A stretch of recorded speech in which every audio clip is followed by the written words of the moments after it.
Sebagaimana tradisi Bilal juga ada maksud dan tujuan, yaitu menjaga akidah umat pada saat itu. Demikian pula, kenapa selalu dibacakan surat-surat pendek? Apa tidak mungkin kita tarawih sholatnya surat-surat panjang? Al-Qur'an, Al-Imran, Al-Nisa, sangat mungkin. Masalahnya gelendeng. Kalau enggak, kita coba nanti malam terakhir, ya Pak ya, sama saya. Saya 2 rakaat itu 3 jam. Tekrok Pak. Nah, pahalanya nggak dapat, yang ada adalah gelundungnya. Orang kita kan begitu. Nah, bagaimana caranya agar tradisi berjalan, keikhlasan juga cukup balik tanpa ada kelugasan? Maka diambillah dari surat-surat pendek. Nah, kalau kita mendengar surat-surat pendek, hanya mendengar saja, tidak paham artinya, kan sayang. Maka kita lanjutkan pada kajian seperti malam kemarin. Silakan yang memiliki aplikasi Qurannya. Dan kemarin sudah sampai surat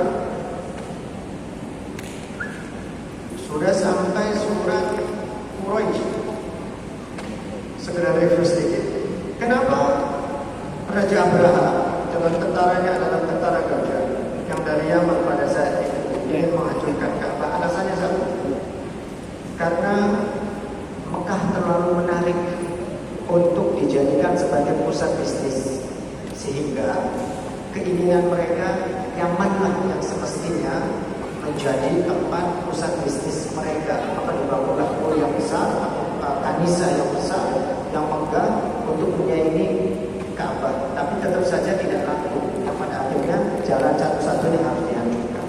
Maka kita kenal kelahiran Nabi SAW adalah dengan tabur gajah, karena pada saat itu menjelang kelahiran Nabi ada pasukan Raja Abraha yang mencoba untuk menghancurkan Makkah. Berikutnya, hadirin yang berbahagia, kita akan temukan pada surat Al-Ma'un, ara'aital ladzi yukadzibu bid-din. Tahukah kalian orang-orang yang mendustakan agama? Fadzalika alladzi yad'ul yatim. Dirinci, orang-orang yang mendustakan agama adalah mereka yang yad'ul yatim, meninggalkan atau tidak peduli dengan anak-anak yatim. Wala yahuddu 'ala ta'amil miskin, tidak memberikan makanan kepada orang-orang miskin. Maka kata Allah, fawailul lil musallin, celakalah untuk orang-orang yang sholat. Kalau kita membaca putus di sini, maka tidak sempurna artinya, tafsirannya. Harus bagaimana? Siapa orang-orang yang tidak yang celaka dalam sholat tersebut? Alladzina hum an sholatihim sahun, alladzina hum yura'un wa yamna'una ma'ruf. Ada 3 orang-orang yang celaka dalam sholat, yaitu as-sahun. Sahun di sini orang-orang yang lalai. Maksud lalai itu bagaimana? Ada 2 dalam kajian ulama. Ma'un di sini atau lalai di sini, yang pertama adalah orang-orang munafik kalau mau sholat, tidak mau kita sholat di kaum salat, malesan. Udah masuk waktunya tangguh, udah masuk waktu tangguh. Giliran sudah mau habis waktunya buru-buru. Nah, itu kebiasaan orang-orang yang hatinya ada penyakit. Atau orang-orang yang melalai adalah mereka yang memang meninggalkan sholat. Yang berikutnya, orangnya sholat, tapi baru Allah Akbar, HP saya ketinggalan, dibuka istri enggak ya? Allah Akbar baru juga tak boleh, kunci mobil di mana? Jadi badannya mah di atas saja ada, fisiknya ada di dalam masjid, tetapi pikirannya kemana-mana. Sehingga apa? Salatnya hanya gerakan, tidak ada ruhnya.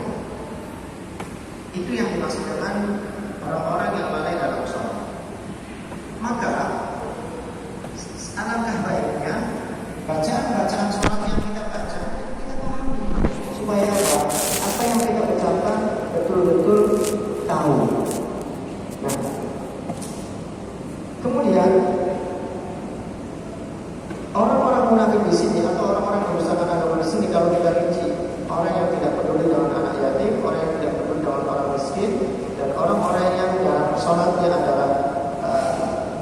sahur atau lalai, yang kalau sholat juga inginnya itu mendapatkan kedudukan di mata manusia, artinya iya, dan wayamna'un melarang untuk memberi. Maka Allah turunkan ayat berikutnya, inna a'tainaka al-kautsar fasholli li rabbika wanhar inna syani'aka huwal abtar. Al-Kautsar ini jawaban untuk surat Al-Ma'un. Kita perhatikan, inna a'tainaka al-kautsar. Allah telah memberi kamu nikmat yang banyak. Ini adalah jawaban untuk alladzi yad'ul yatim wa la yahuddu 'ala ta'amil miskin. Orang yang tidak mau berbagi oleh Allah dibalas. Kamu itu wahai manusia, udah Allah kasih banyak nikmatnya, masa sih segitu banyaknya pemberian Allah sedikit saja tidak mau berbagi kepada fakir dan miskin?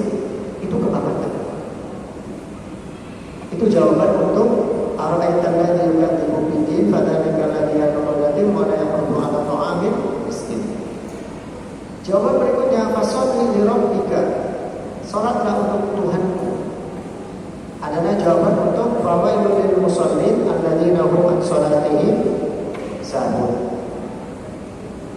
Kalau salat kita masih ada tujuan lain, maka ini mempertegas fasholli li rabbika wanhar.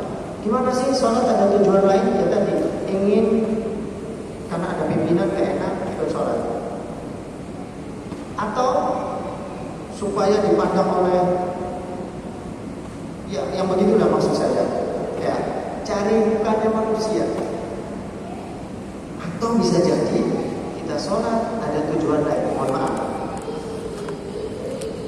dulu saya memahaminya kalau sholat duha itu bikin rezeki lancar, maka tradisi anak pesantren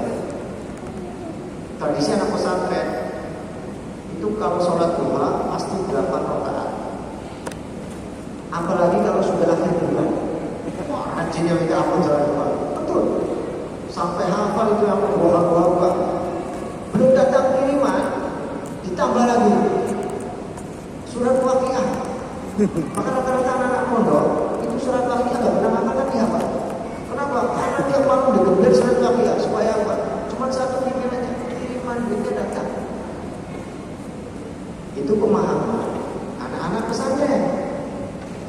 Apakah boleh kita sholat duha tujuannya dagangannya laris, kemudian jabatannya naik, rezekinya lancar? Boleh tidak? Nah di sini yang perlu kita luruskan. Kalau kita sholat duha tujuannya untuk supaya dagangannya laris, karirnya lancar, kemudian pokoknya ada pesugihan. Maka sholat kita kira-kira untuk Allah atau untuk dagangan? Kita lihat ikhlasnya sejauh mana. Kalau dagangannya nggak laris-laris, pangkatnya nggak naik-naik, jabatannya nggak dipromosi-promosikan, nyariinnya siapa? Saya sudah sholat duha tetap aja begini, berarti nggak beres. Sholat duha aja. Nah ini yang perlu diluruskan. Jadi janganlah tujuan ibadah untuk mendapatkan materi. Saya analogikan begini. Kalau nanti saya karena malam terakhir kalau kepanjangan kalau gitu. Ketua panitia kemarin sudah ngobrol kurang panjang katanya. Mau saya habiskan hanya sampai 4 bulan ketua panitia Ramadan. Yang sudah mencapai dulunya boleh. Jadi ini analoginya. Kalau kita kenal dengan seorang wanita, teman kuliah misalnya, atau teman bermain, lalu ngajak nikah, kamu mau gak nikah sama saya? Kira-kira jawabannya apa? Terserah ayah saya, iya kan? Jadi cinta kayak apapun kepada lawan jenis kita untuk kita ajak nikah harus tahu persetujuan orang tuanya. Bisa jadi diterima, bisa jadi tidak. Tapi perhatikan, kalau kita kenal baik dan